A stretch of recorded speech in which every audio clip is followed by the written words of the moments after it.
జగిత్యాల జిల్లా కథలాపూర్ మండలం కలికోట సోరమ్మ ప్రాజెక్టు పనులను మంత్రి ఉత్తమ్ కుమార్ రెడ్డి పొన్నం ప్రభాకర్తో పాటు ప్రభుత్వ విప్ ఆది శ్రీనివాస్ సందర్శించారు.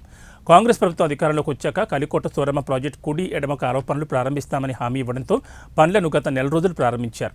సోరమ్మ ప్రాజెక్టు పనులను మంత్రులు ఉత్తమ్ కుమార్ రెడ్డి, పొన్నం ప్రభాకర్, ఎమ్మెల్యే ఆది శ్రీనివాస్ సందర్శించి అధికారులను వివరాలు అడిగి తెలుసుకున్నారు. పనులను త్వరితగతిన పూర్తి చేయాలని అధికారులకు సూచించారు.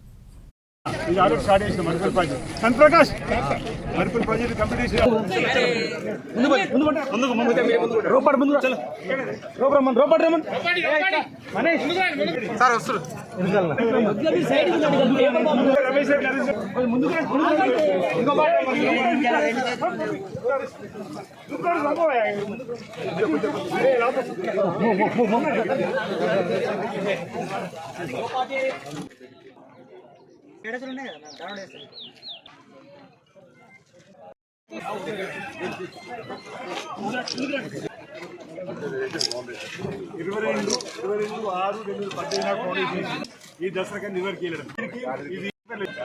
ఇది గాడి ఇది పాదయాత్ర చేసాం 18 కిలోమీటర్లు